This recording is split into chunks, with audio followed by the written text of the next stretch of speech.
It'll be Yeah. okay. So you all have been told we're recording our meeting.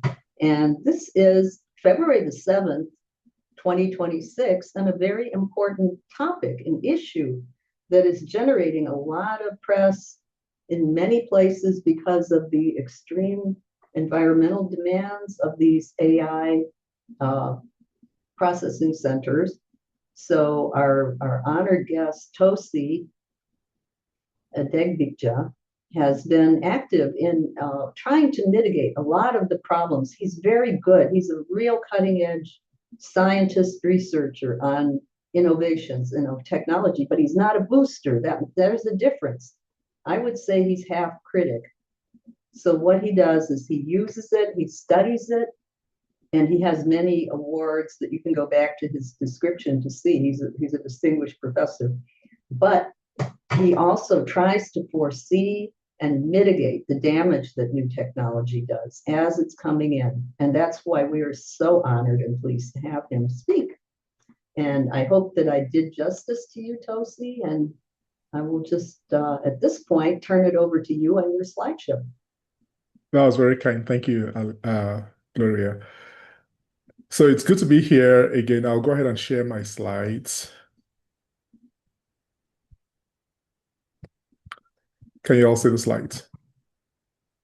I can. Okay. So it's good to be back. Like Gloria says, I think a lot about AI and get mad a lot of times about some of the hyperbole around AI and the ways in which a lot of tech people talk about artificial intelligence. In my previous conversations with this group, I think I've talked quite a bit about what AI is. And one of my peeves is, the use of the term AI. I think, first of all, intelligence is a little bit of a misnomer. But then AI is commonly used as a broad term. Recently, what most people mean when they say AI is large language models specifically, but then AI is the broad term for machine learning and large language models and so on. And the focus of my work is on, uh, I work in the hardware space, but on energy efficient AI. And I'll talk a little bit more about that later. But then the general idea is we're trying to learn more from the human brain and apply some of the ideas for efficiency from the brain into hardware, computing hardware in general, and then specifically for AI applications. But one of my favorite pastimes is, keeping track of some of the crazy things that AI billionaires say. So this is one good one from not very long ago. Elon Musk says that in 10 to 20 years, work will be optional and money will be relevant thanks to AI and robotics. Most people know not to pay much attention to anything Elon Musk says, but then this is, an interesting example of the grandiose statements from AI billionaires. Another interesting one is from Zuckerberg. Most of your friends will be AI. This was from last year. He said that on a podcast. Um, and more recently, one that I found interesting was from some Altman. He says caring for a baby is now impossible without ChatGPT. And so, I'm impressed by the lack of self-awareness that would make a person publicly announce themselves to be such a massive loser. But then, even though this seems like weaponized stupidity, I think that there's a method to the madness. Um, AI companies have struggled, as Gloria was saying. A lot of people are more concerned about AI than optimistic about AI. And so they're struggling with making AI as broadly palatable as it is to tech people, to the average person, to the non-tech person. And most people would, balk at the amount of money they are spending on building data centers or the impact of the data centers on our communities. And so making pronouncements like this is how they hope to mitigate the shock of the price of continuing to develop the AI models. And so you're less likely to get mad at the idea of spending more money on your electricity bill because of a data center if you think that that the necessities like raising a child are now impossible without AI. Um, like I've said several times, they're not to be taken seriously, or they should be taken seriously, depending on your perspective. But I think most tech billionaires have this sinister motive. They're trying to maintain the hype, so that their companies can maintain high valuation, and so that society will not turn against the quote unquote advancement in AI. And just to give some context for what is behind the hype, the requirements for developing or continuing to develop AI involves building lots of data centers. That's probably the biggest news we have now. There's, you've probably heard of the circular deals around NVIDIA and OpenAI and Oracle, and they're spending hundreds of billions of dollars because data centers are very expensive. So the study from the International Energy Agency showed that data centers globally consumed about 1.5% of global electricity in 2024, which is more than the amount of electricity that Saudi Arabia consumes, so more than a country. And that the projection is that this will continue to increase. They expect an annual growth rate of about 12% in electricity. And the truth is that compared to other industries, AI doesn't consume as much energy as a lot of other industries. Same thing with water as well, for example. The problem is that the data centers are usually not built in isolation. So usually when they find a strategic location, they don't just build one data center in that location. They build multiple data centers in communities. So for example, Virginia has more than 600 data centers in just the one state of Virginia, right? And there's a bunch of reasons for that. So tax incentives, fiber optic infrastructure, inexpensive power, or proximity to water and other resources. And once they build one data center, there's a chance that they'll try to build a lot more. It's also easier to communicate between the data centers when they're in close proximity. And what that means is there's a direct impact on the communities that these data centers are built on. Typically, the electricity grid, the electric grid needs to be upgraded with new power plants, transmission lines, new substations to meet the demands. And the cost of upgrades is usually passed on to the residential ratepayers in those communities. And the increase in data centers leads to increases in wholesale costs, grid congestion, and cost subsidies for the data centers or for the AI companies that are usually burdened on or put on the residential users of the electricity. There's been some studies, one by Bloomberg News, that showed that electricity costs increased for areas near data centers by as much as 267%. So almost 3 times the cost of electricity for the residents just because of the presence of data centers in those communities.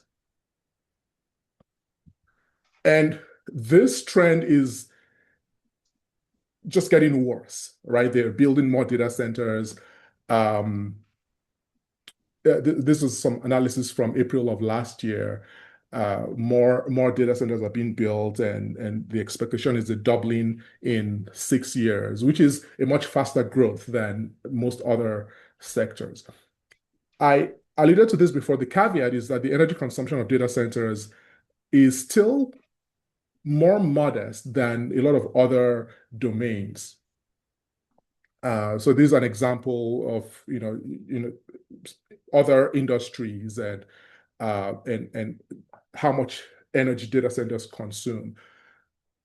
And it doesn't look like much. The problem is the impact on individualized communities. This is from the IEA data as well. So a lot of the conversation is about the cost of training data centers, but then I'm sorry, cost of training AI. But then the real cost of AI is in the inference. So the first step for AI is to train the models, which consume thousands of GPU and lots of power consumption. The problem is what is below the water, the iceberg below the water. That's the inference, the continuous cost of AI. So when you make an AI query, for example, that consumes energy. And typically the way that happens is that you type on your computer and the query goes to the cloud in quotes. That is the data centers that are being built. And, they're trying to build more data centers to sustain this inference cost. The good news is that things have gotten better. The resources have gotten more efficient over the years. The last time I spoke with this group, I believe I mentioned this statistic that a ChatGPT query cost about 10 times the energy of a Google search. Right. But over the years, ChatGPT and most large language models have gotten more efficient. And now a ChatGPT query costs about the same as a query from a Google search. Now, that's great news. The problem is described by Jevons paradox. And the idea here is that when you increase the efficiency of a resource, it often leads um, to higher total consumption than savings. So as the technology makes resources cheaper, the demands actually increase, and that fuels greater consumption. So, for example, more fuel efficient cars might lead to more driving. And in the same way, more efficient AI reduces cost, but then increases the usage of AI. And as a result, what we end up having is an overall increase in the energy demand in data centers. And the point here is that it's not just enough to make them more efficient.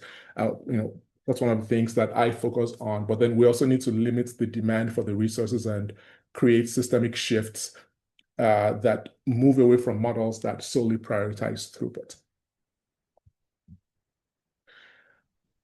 There's also been a lot of talk about the water consumption of AI.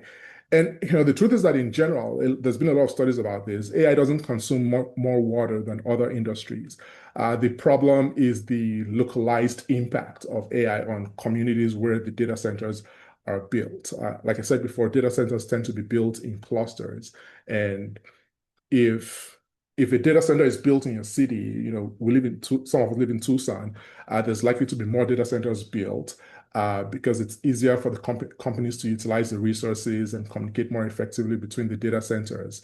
And most discussions about water focus on the amount of water used, but then there are other factors that can affect the communities. So there's potential strain on the water source, where you create more competition for water during dry spells, for example. There's the potential for increased pollution from evaporative cooling processes. So a lot of cooling in data centers involve a fair amount of evaporation that might leave behind high concentrations of contaminants and salts.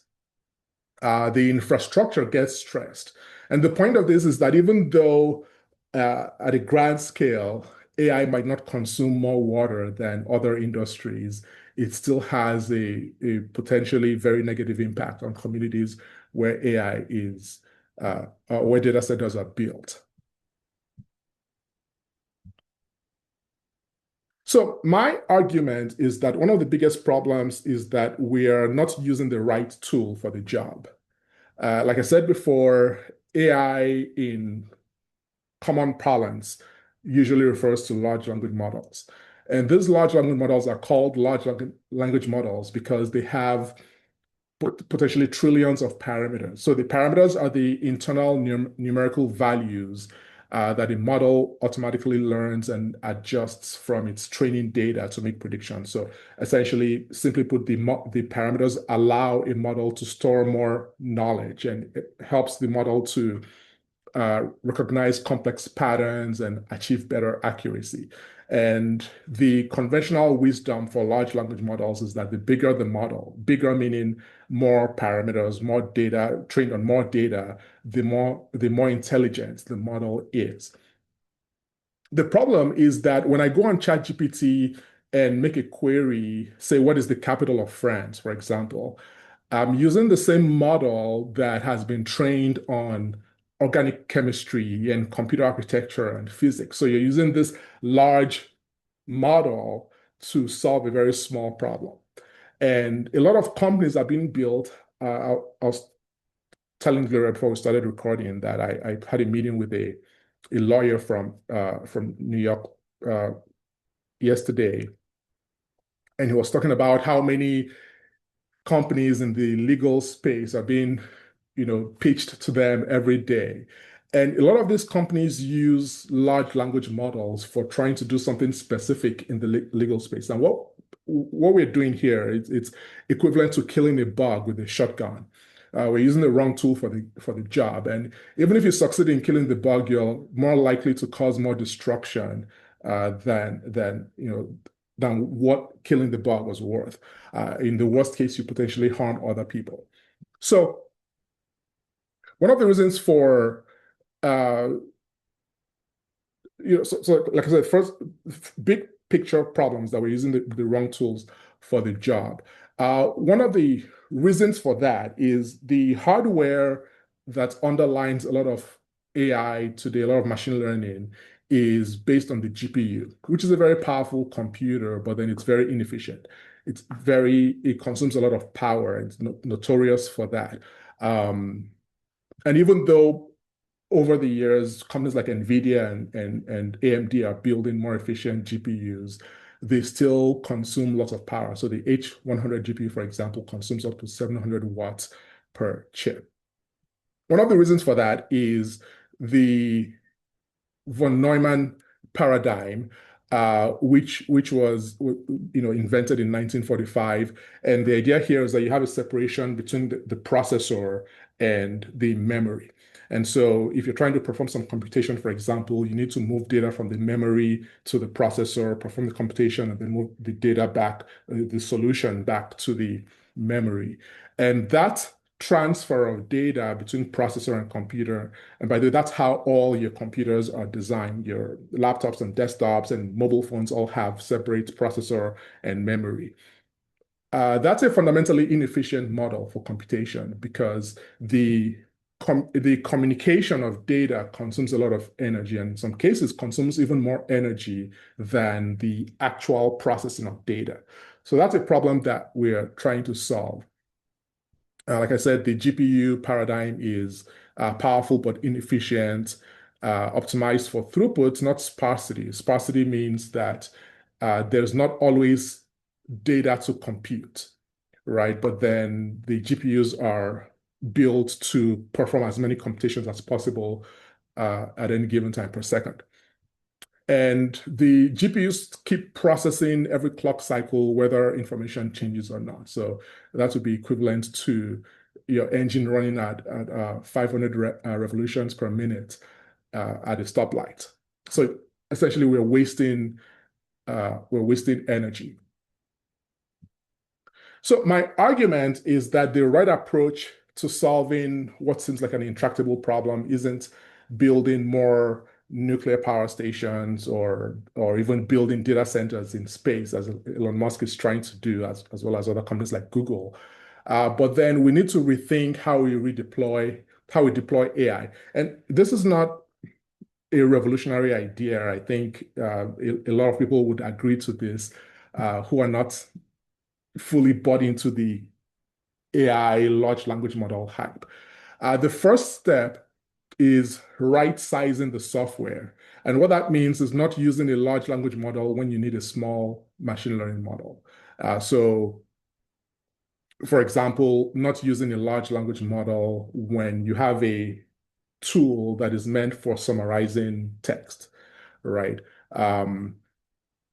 The second approach is using a different paradigm of hardware for computing AI models. And I'll talk very briefly about this. I won't go into any low-level technical details, but then just to give you an idea of what is out there for solving these problems. And I think these go hand in hand, the idea of right-sizing the software and rethinking the hardware. The more efficient hardware would only work if the software execution characteristics match the hardware resources. And so this involves a co-design process between hardware and software.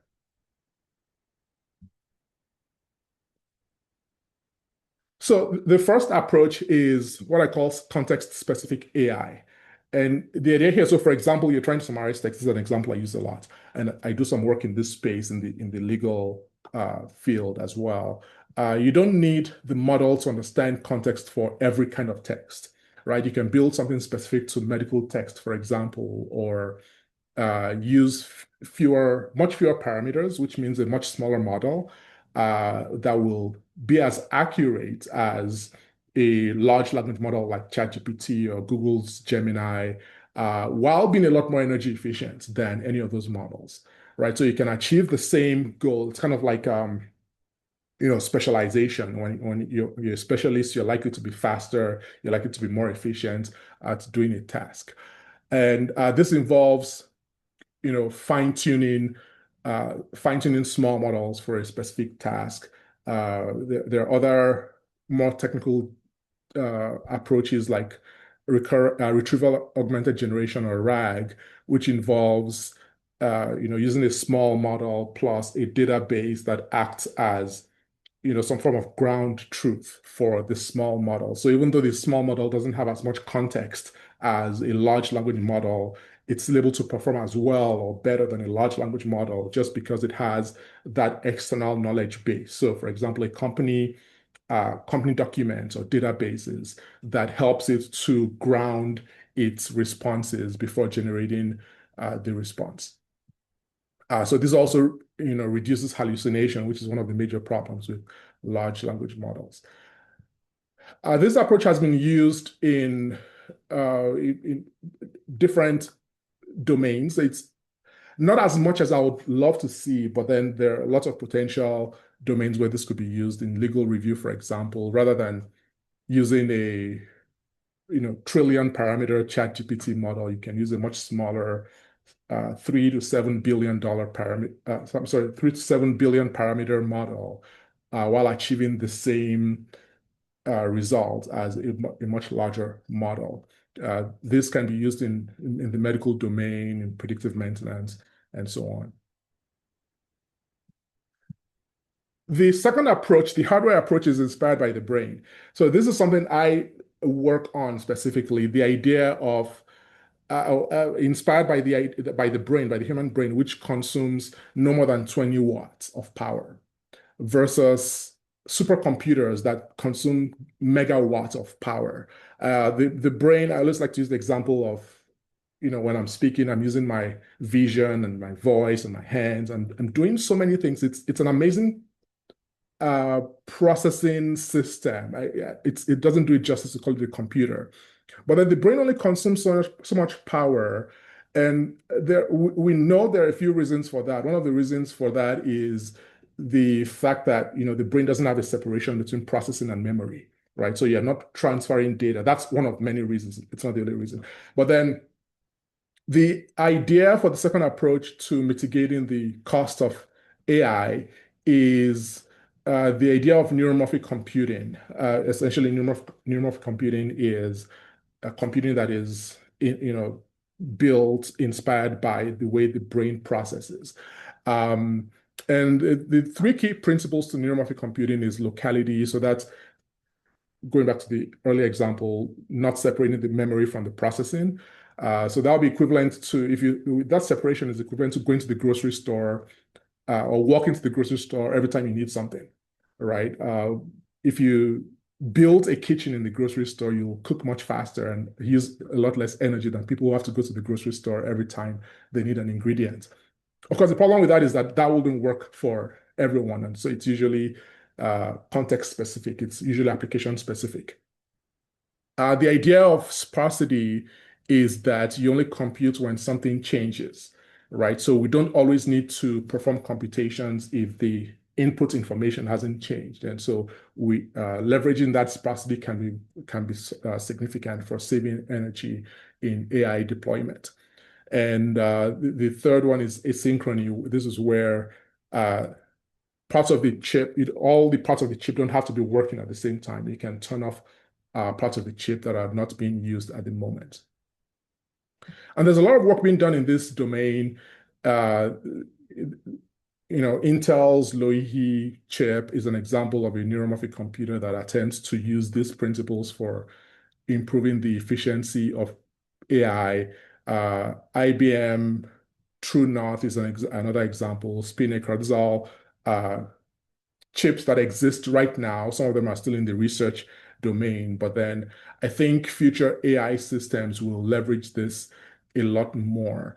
And there are real world use cases of this as well. So aerospace, automotive robotics, and a bunch of other such. NASA, for example, uses Loihi chips.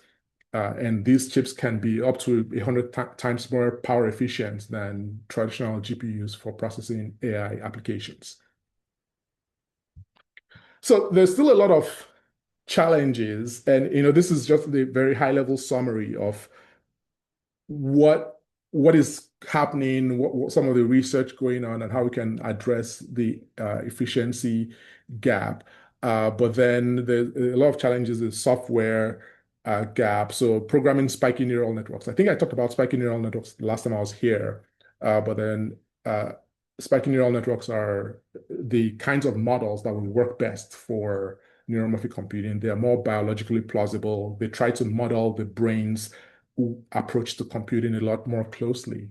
And they are still very challenging. I was working on this week, struggling to get as close accuracy on spiky neural networks as you would to artificial neural networks, which is the traditional AI models.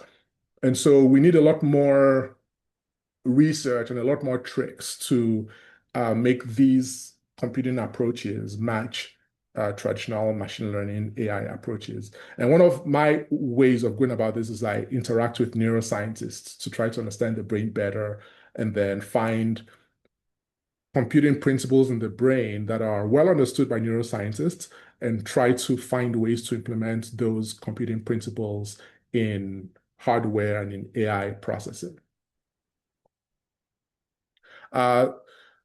So again, the ecosystem for more energy efficient AI computing is maturing. It's not mature. We have a very long way to go, but there's a lot of work going on in this domain. So the efficiency approaches all three levels. So the software, the right-sized models, the more efficient computing, neuromorphic in-memory computing, and then there's still the level of more efficient power sources. And the point I'm making in this talk is that it's not only about more efficient power sources, which is what most of the conversations from the AI billionaires are about. It's all about building more data centers and building more nuclear power plants or building data centers in space. And my argument is that we need to focus on all three levels of the stack, the cleaner energy, smarter hardware, and contextual AI models.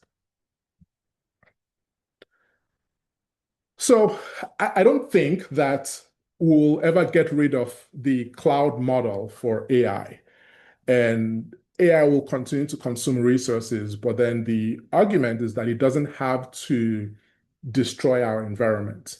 There's a better way to this. We can have a hybrid approach where we have a lot more specialized models with neuromorphic computing for application-specific deployment. while there might still be some cases where you have large GPU clusters and data centers for, the large language trillion parameter models. Whenever I talk to non-tech people about AI companies, one of the first things I say is, uh, the tech billionaires are mostly full of shit. And so you shouldn't listen to everything they say, or you should listen to them and, take what they say with a grain of salt, because what they care about is maintaining their billions and maintaining the hype around the products they build. And so that goes to the first point here. The gap between the capability claims and the efficiency reality is very wide. At the same time, there's a lot of work being done. So I think, this is how to pragmatically look at the advancements of AI. There's a lot of work being done on rethinking the software deployment and the hardware architecture to make AI a lot more efficient. And we can pursue these approaches right now in minimizing the impact of AI on this, on the sustainability of our world. So that's all I got. As usual, I'd like to give time for conversations, any questions or comments. Thanks for your attention, and I'll take any questions right now.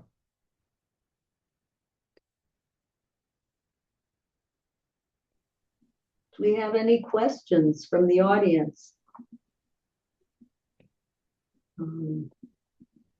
I'm curious. I'll just fill in the blank time till I see some hands.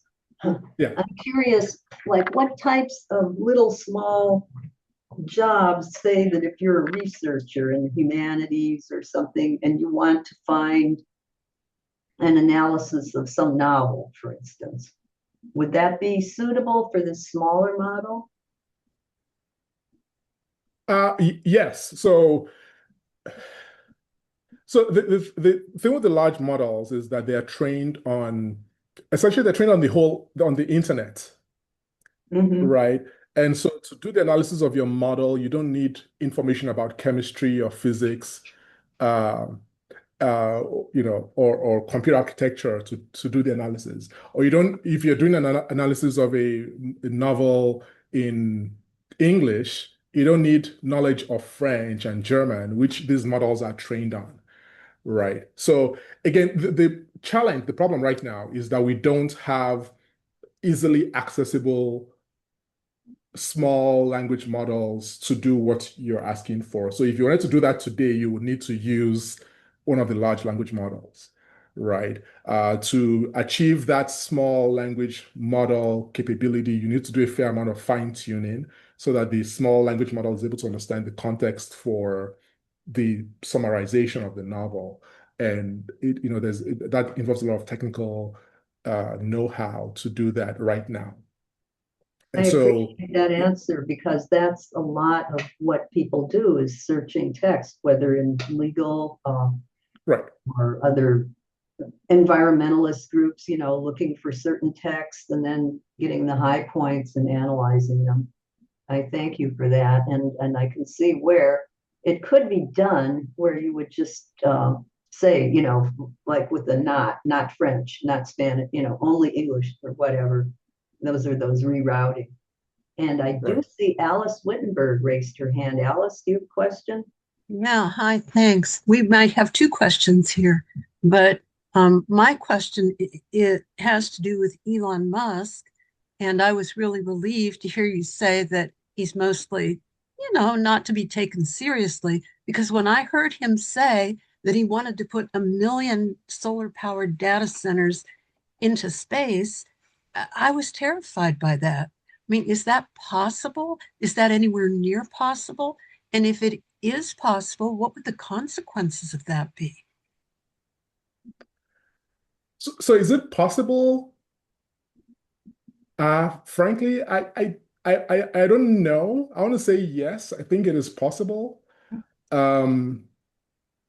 Is it, so the other part of the question was, is it anywhere near possible? I don't think it's going to happen in the next few years, not in a very long time. And again, going back to what I said about Elon Musk, he is known for making, grandiose pronouncements, and in general, just, well, he should be taken seriously because he's a very powerful person, both financially and politically. But then most of what he says are just BS in my mind. Um, Good. I think in terms of the implications of putting data centers in space, if it actually happens, I think it could be a good thing because the premise for that is that there's a lot more resources in space. There's a lot more space in space, so to speak, right? And there's a lot more access to solar power in space as well. And so if we put data centers in space, we need fewer of them on Earth, right? We need fewer of them on Earth to take our natural resources on Earth. So it might actually be a good thing if they're able to do that. The problem is that I don't believe I've not seen any evidence to show that we are anywhere near that capability. And so, in my mind, it is more of, giving him, oh, because we're going to build data centers in space, so we have permission to build more data centers on Earth now. That's the sinister trick that I think he's playing in making those pronouncements. But if we're able to achieve data centers in space, I think that'll be a good thing for us. Okay. All right. And could we ask another question here? Yeah. Yeah, it was partially you were showing nicely those about the energy use and water use and so on. The data centers isn't proportional to other industrial manufacturing thing isn't so large. But I think part of the outrage that people felt and that I felt was, of course, that's in addition to what's already. That's something, as I understand it, that's something that's new. That's in addition to what's already being produced and so on. And of course, we've been, many years, and quite correctly, we've been told, the climate change, of course, here in Arizona, about water shortage and all the means that are necessary for us to conserve these things and so on. And then suddenly AI comes up in a pop, so-called AI comes up a couple of years ago in the popular discourse, and we're suddenly there's the breakthroughs of ChatGPT or these breakthroughs of the popular thing. And suddenly, this is a new reality. This is the new world. And gosh darn it, we're just going to have to go. All that stuff we said about reduction of energy, that's kind of out the window now. We're talking about nuclear power plants and all this, and plus that, so the whole thing's sort of been thrown out by the new reality and the new age, without any discussion as to whether we need AI or how much AI we need. So the whole thing is I think it's kind of hit people the wrong way for that reason. Yeah. And I just wanted to know what you thought of that. And also, of course, partially it seems like a lot of people, it strikes me that technology and that the computer, the software and hardware people and so on, that they were emphasizing alternative energy, green energy, because that was a growth point 10 years ago. There's a way for them to sort of displace traditional energy and so on. And now suddenly, of course, because they've got this new growth thing that they can latch on to, then now suddenly they're almost like embracing traditional, the fossil fuel industry. It's just like they need that extra energy. So it's like we've got this paradigm shift that's completely outside of any climate reality. I was just wondering what you thought of all that. Yeah, no, I totally agree with you there. I think so. The impact, and I think I mentioned this, the impact on communities is substantial, even if the global amount of energy or the global amount of water is not that much.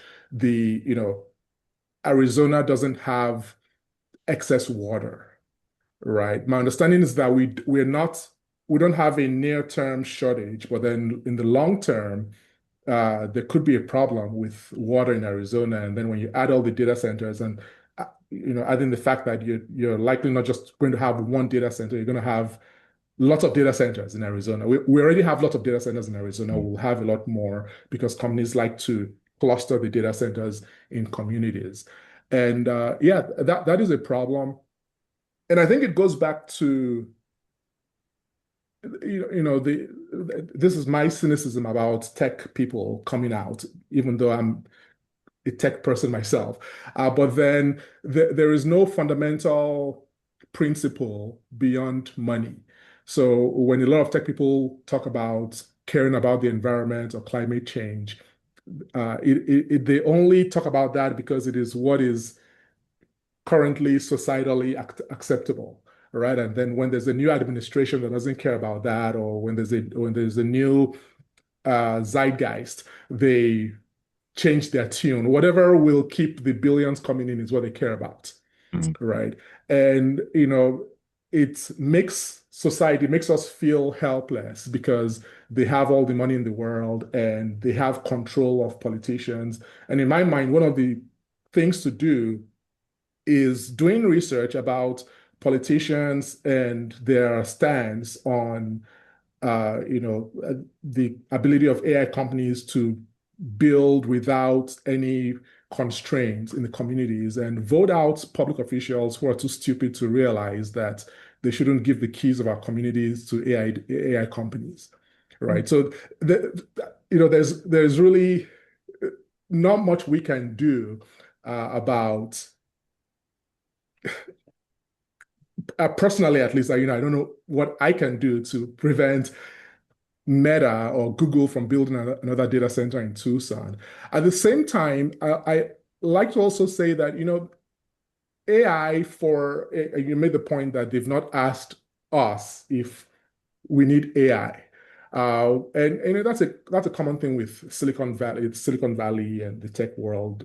We build things and just assume that you all need what we build.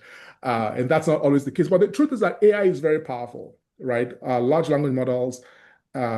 Personally, in my own work, it's been incredible for my productivity, right? At the same time, I understand how this is not the case for everyone who doesn't do the same kind of work that I do.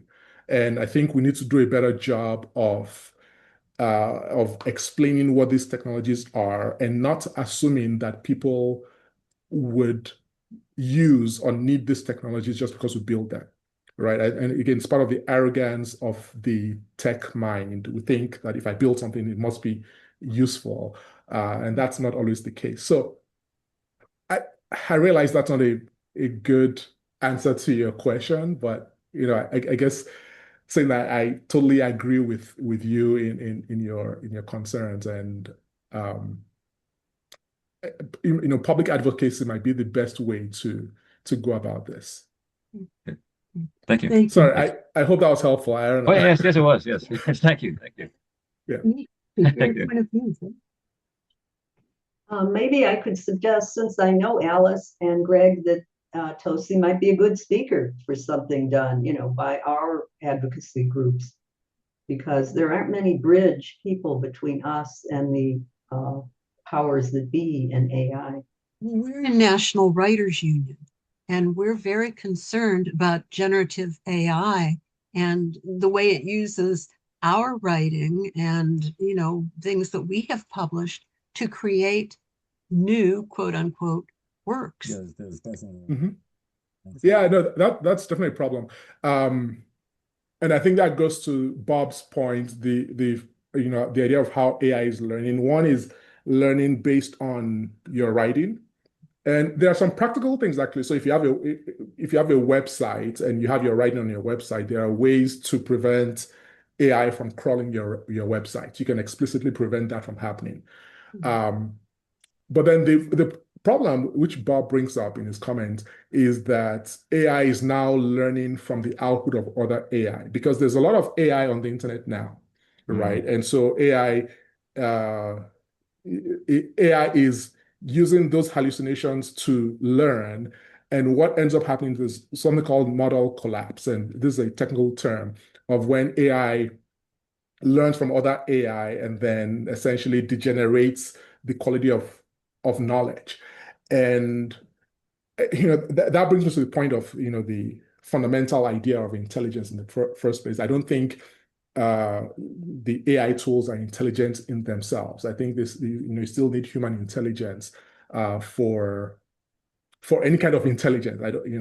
And so one practical way, if your writing is on the internet, is to prevent the AI tools from crawling your website, right? So that they can't train based on your writing. But yeah, so Bob, you're exactly right. That is happening now. New models are being trained on older writings from AI. So Tosi, is there a site people can go to sign something to prevent that kind of learning being done from their work?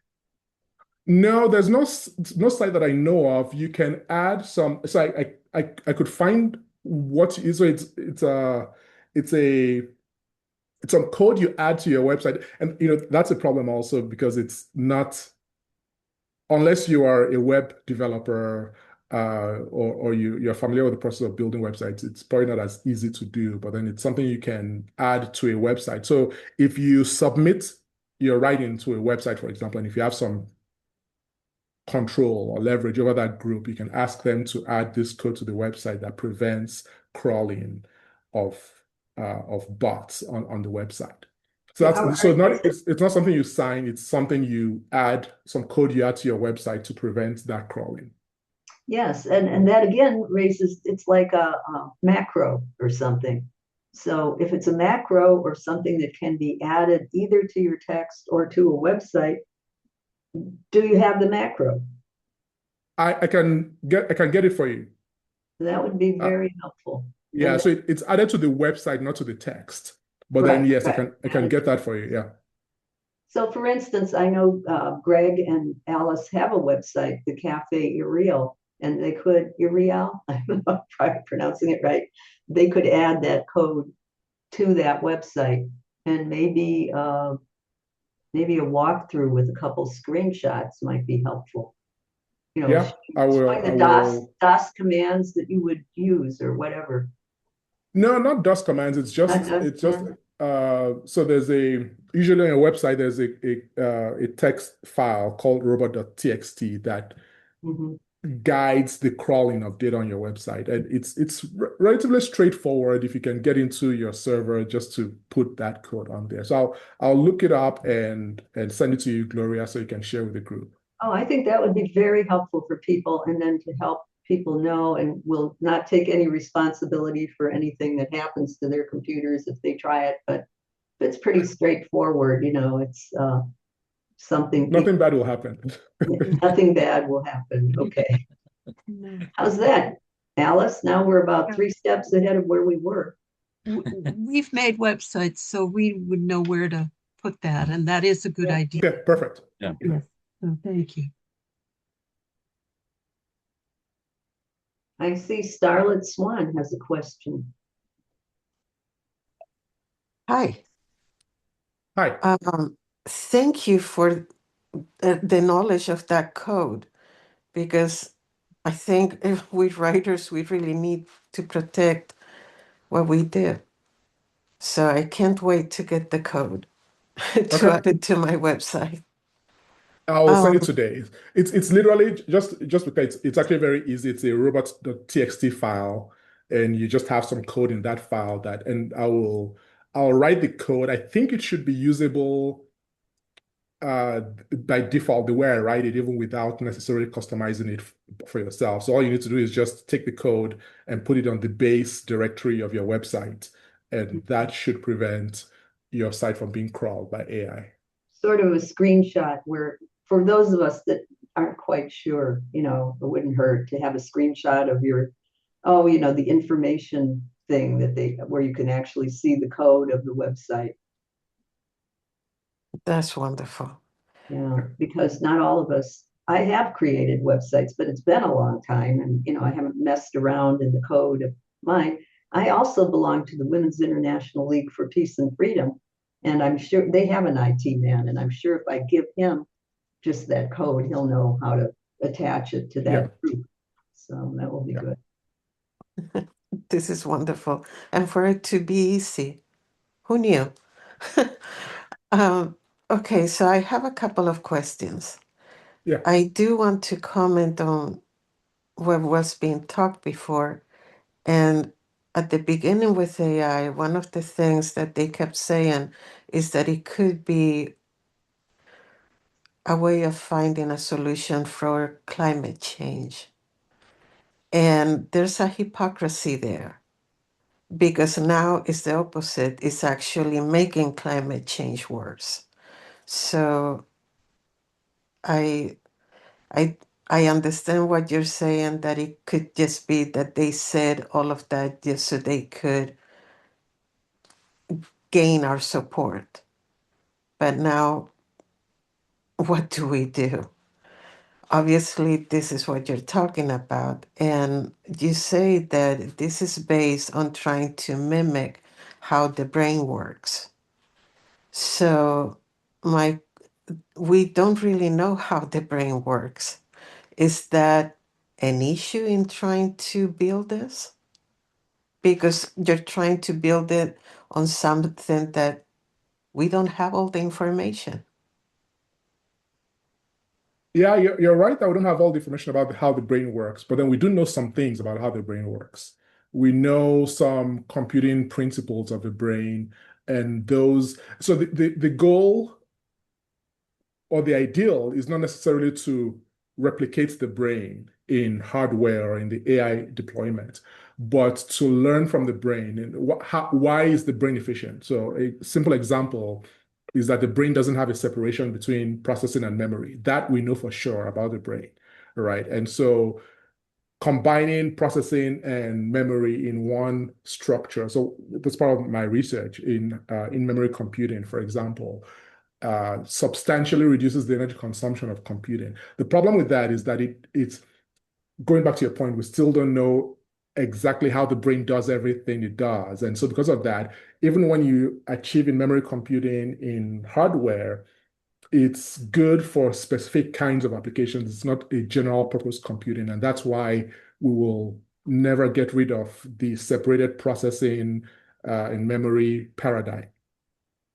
So again, the point is not to replicate the brain, but then to learn from the brain to make our computing more efficient.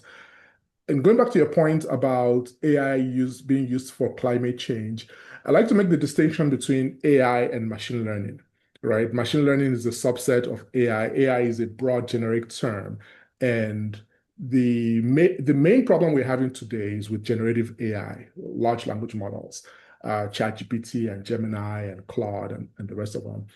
And I think that I know that machine learning can be very powerful for solving climate change and for a lot of other applications as well. So for drug discovery, for example, for environmental monitoring, these are already being used right now, but they're not the large language models that that have become very popular. And even, the large language models might be able to find some patterns that might help with climate change. And I think the use of AI for attempting to solve climate change and ensuring that AI doesn't make things worse for climate change go hand in hand. The problem I have is where I think it was Eric Schmidt of Google a while back who said that we don't need to worry about AI right now because in a few years it will solve climate change. I think that's a very deeply stupid statement, right? And that's not the approach to go. I think the approach is to find ways to mitigate the impact of AI on climate change. Again, because we don't know that AI will solve climate change, right? It might give us ideas for how to address issues with climate change. And it might ultimately just realize that, human beings are the problem with climate change and get rid of human beings or something. But then I think it could be useful. I don't think we should write off AI. I'm using AI as a generic term for machine learning now, as an assistant towards solving climate change. Although again, to a large extent, we actually don't need AI to tell us how to address climate change, right? We already know a lot of the actions, a lot of the changes that human beings need to make in at least mitigating climate change. We just are not ready to do those things as human beings. So I think it's more of a humanity problem than a technology problem at this point. So About quantum computers, how does that fit into all of this? Okay, caveat, I'm not an expert on quantum computing. I think it's a different domain of computing that, so I'm a computer architect, and computer architects in general are not very enthusiastic about the prospects of quantum computing. Even so, first of all, we're not anywhere near realizing any real benefits to quantum computing. A lot of companies come out with some new invention about quantum computing, and most of it is BS. We are not going to see any real impact from quantum computing in a very long time, in my opinion.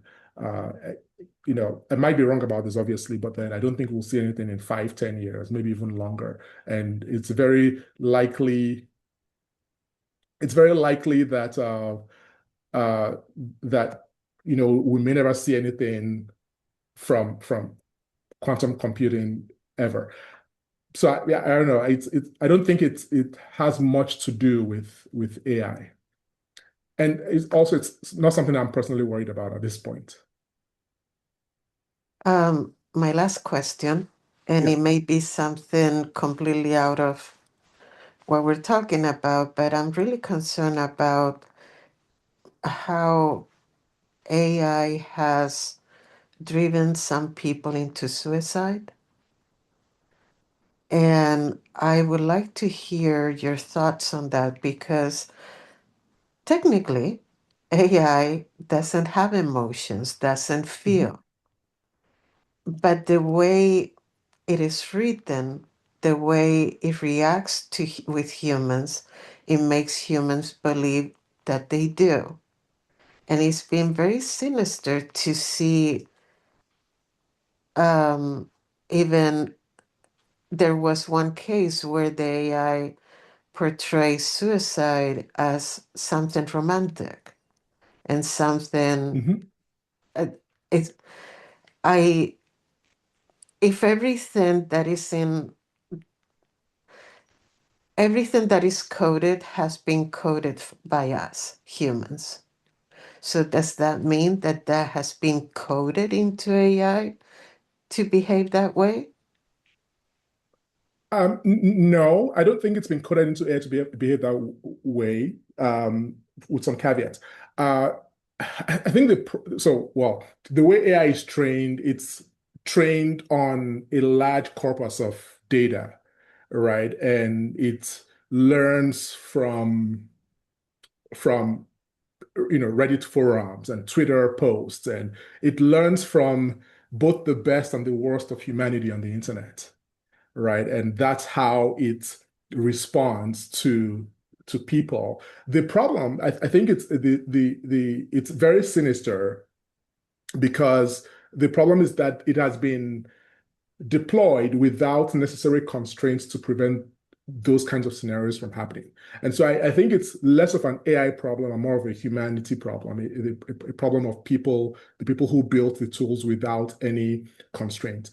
It's similar to social media, for example. There's been lots of cases of girls who, uh, you know, go into depression because of poor self-image from what they see on Instagram, right? The problem is not Instagram. The problem is the fact that the builders of Instagram don't care about people. They only care about profits and money.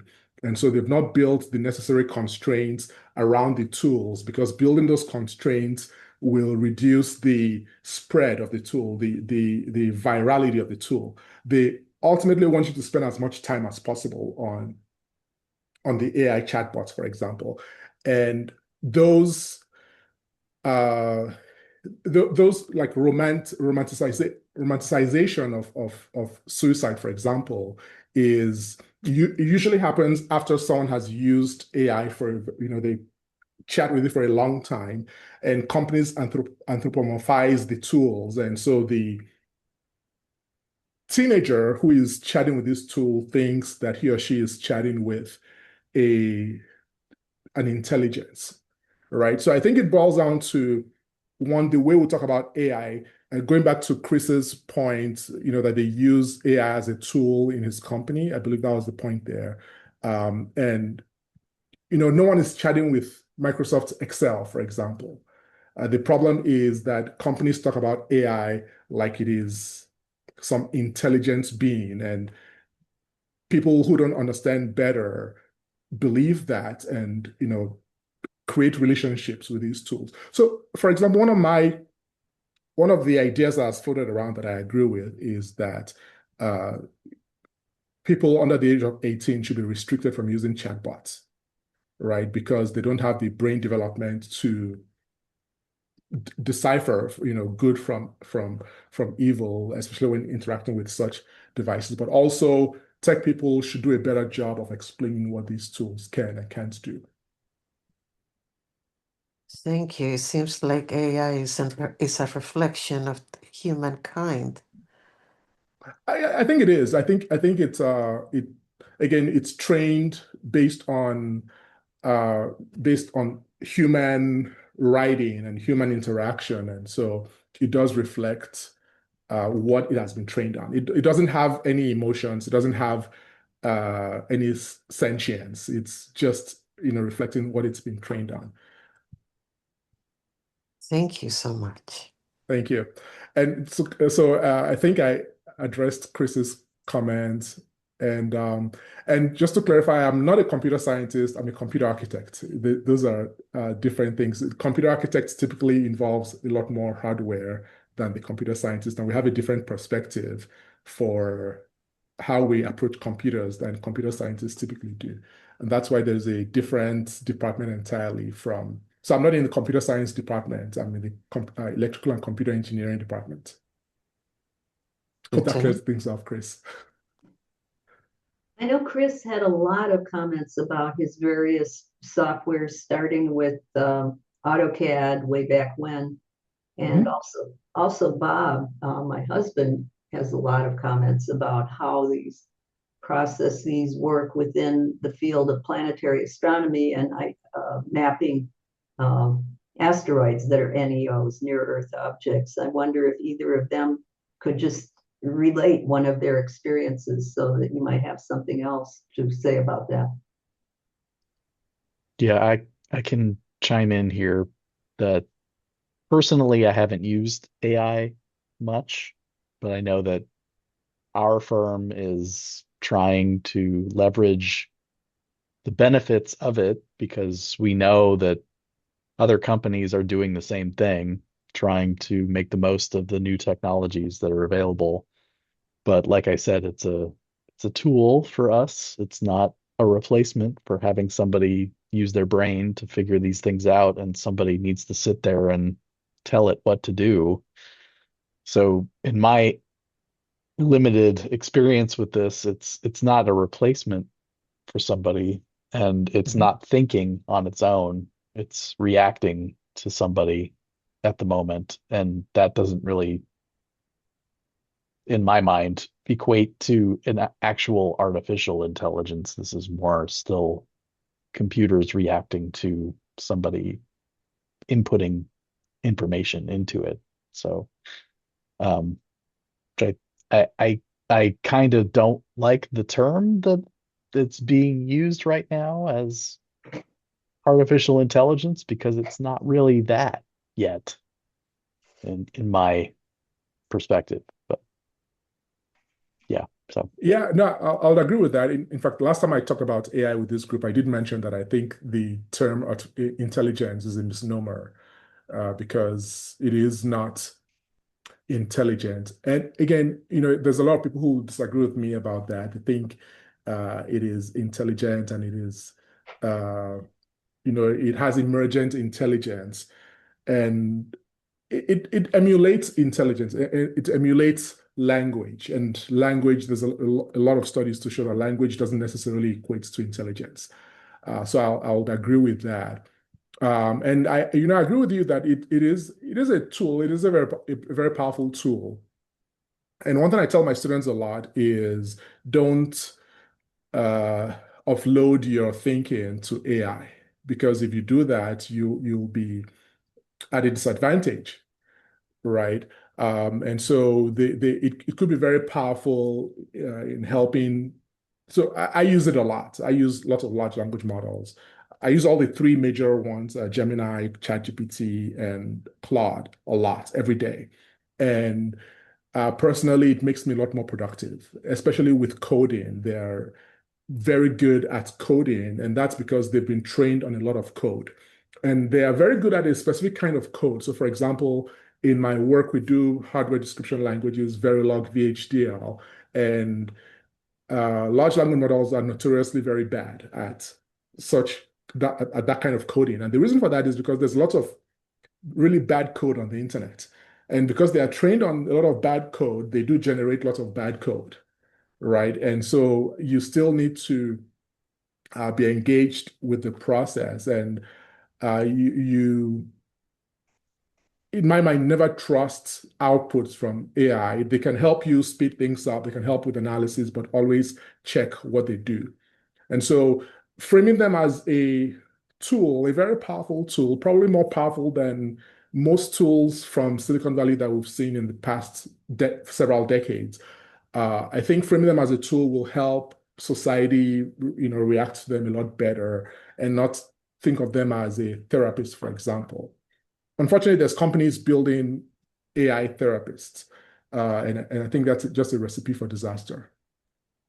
Right. And there is concern about the younger generations relying on these things Yeah. and not using their brains, but it's kind of unavoidable. I don't think there's a way around this development. You can't force them to not use these things because they are Right. there and everybody else is using them. So you have to adopt the changing trends in technology.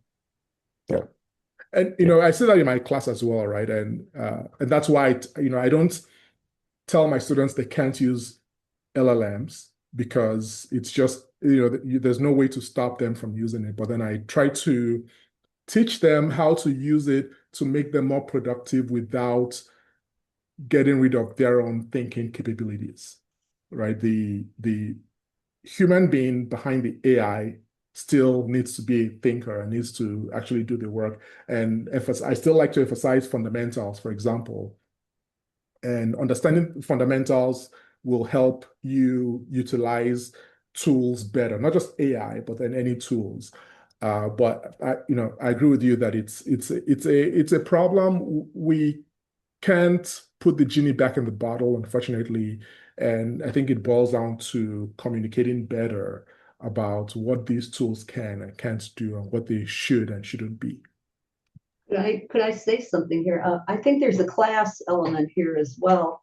And the public schools will just look at AI as something that will help people get jobs, but the elite schools are starting to take a very intervening, a strong intervention approach where they're teaching people to do things as medieval people did, like learn how to use a crossbow and forge your own steel, or I don't know, other things, and really restricting the use, very consciously restricting the use of these computer tools because they don't want these elite students who will be the leaders of society to be slavishly dependent on things. It's okay if workers' kids are. You know what I'm talking about? I think the Waldorf school here in Tucson and maybe Basis, I don't know. These are two very elite schools, and I think that they take a much more interventionary approach and don't want their students to be overly dependent. Are you aware of that as a class issue? Um, so I see it as in the other way, where people who have more access to resources have more access to AI as a tool, and they're able to use it to improve their productivity better, write better code, for example. I'm, I'm not sure about the effectiveness of trying to prevent kids from using AI. Even in they might be able to prevent kids from accessing them on, maybe on campus computers, for example. But I think it will be a fool's errand trying to say, okay, you can use ChatGPT because kids will use them at home, right? Australia, for example, banned kids from using social media, kids under 16 from using social media. And I remember I was asking my nephews are Australian, and I was asking them how they felt about it. They're both 14 and I think 16 now. And they didn't seem worried about it because they still could access social media via VPNs without a problem, right? And so I think there will be more value in teaching people better how to approach AI and not just saying they can't use, because this is a tool that exists now. We just can't get away from it anymore. So would you compare this to the US 1930s prohibition of alcohol, where it only got people found ways? Yeah, yeah. I mean, except that there's no actual prohibition, Mhm. in the US right now. If anything, I think the government's approach is really bad toward AI. The fact that they are essentially allowing the AI companies to do whatever the heck they want. That's also a problem, right? I think there needs to be some constraints on AI companies because they're not to be trusted. Their god is money, and well, our government's god is money also.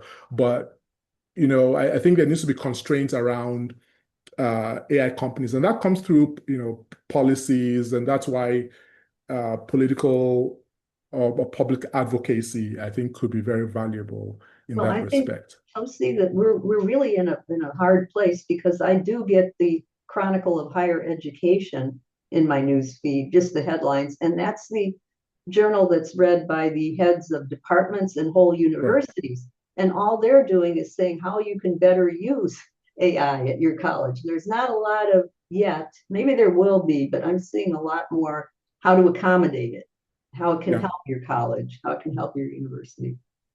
Do you get that journal? Are you familiar with it? Yeah, yeah, no, I am. Yeah, we do get that a lot. And, the U of A, for example, has a new chief of AI. That's a position that did not exist before. And I don't know. I'm maybe more on the cynical side about some of those initiatives. But one of the reasons why that happens, as Chris said, is, other people are doing it, and you will likely be left behind if you don't jump on Mhm. the bandwagon. And so they're trying to explore ways to use AI. I know there's a lot of work also on using AI for the benefit of humanity. So for healthcare, for example, for cancer diagnosis, and there's a lot of good potential there. But then I wish we wouldn't be as hype driven as a lot of the tech world is about AI. I think that is a good summary statement, and I just hope that our school districts and our university people have enough understanding. I sort of wonder how much real understanding these administrators have that get titles like AI, this or that. And I'm not speaking, don't take it seriously, Uwe. I'm not referring to you only. But I mean, all over the country and in other countries where they have administrators. And my feeling is in a lot of these packets that the Chronicle puts out, it's a distillation. It's like headlines and summaries. It's not the real data. It's for very busy people how they can get a handle on quote unquote topic. Right. And I hope that they consult people like you in various universities and the IT people, because just having a policy on something and buying packaged software is not understanding that. That's the point I'm trying to say. That's not Right. understanding the issue. Do you agree on that? Yeah, yeah, no, absolutely. Again, a lot of people are just jumping on the bandwagon because everyone else is doing it. And I think that's a problem, right? So one of the things I talk about a lot is the idea of not just because AI is like the hammer that everyone wants to apply to everything now. and you're likely to cause more destruction than solving real problems there. And so rather than taking AI as a solution to every problem, find the problem and see if AI can be a solution to that problem, can be a tool that helps with solving that problem, rather than making sure, I see lots of companies talking about being AI forward, which just makes no sense to me. I mean, I understand what they mean, but then I think you should be more find your problem and see if AI might be a good solution to that problem, not trying to force AI as a solution to every problem. And I think this shows the difference between the university community and the business community. Even though they try in so many ways to break down that wall or fence between the two, only the people in the university community like you will bring up these things, because you won't get them from the business community. They put out PR. Yeah. And I think that's an argument to support our departments in universities, who will still raise these red flags and say things, because you aren't going to get it from those companies. And I don't know if that point has been totally articulated in this meeting, but to me, it's very important. Yeah. Okay, any other observations, summary comments, or follow-ups? I have a couple follow-ups. I know I'm going to take this to the WILF, the Women's International League for Peace and Freedom. They have an IT guy, and as soon as I get the the code, I will work with him on it. And I will also, if you don't mind, I'll give him your email. Yeah, absolutely. His name is Glenn. Glenn does the IT for our group, our national. And there might be a little concern, will it hurt anything if he should know better, but I just don't know what kind of IT he is, and it might be good. Yeah, so the robot.txt file is a pretty common file for web development, and I'm sure he will know at least what the file is, and a good sense of the fact that it doesn't cause any problems. It just prevents, and it's very simple code, actually, just disallows some specific bots from crawling your website. This is not a huge group by US standard, but it's a big group, and that'll help them a lot. So, and everybody who came, I saw Alice thanking, and a lot of people are thanking you. So once again, you're one of our most popular returning speakers. I would give you I appreciate it. Applause. It's always a pleasure to be here. Thank you. Have you come again. So, I'll be happy to do that. Have a good weekend, Tosi, and thank you everyone for coming and supporting. Bye, everyone. Bye-bye.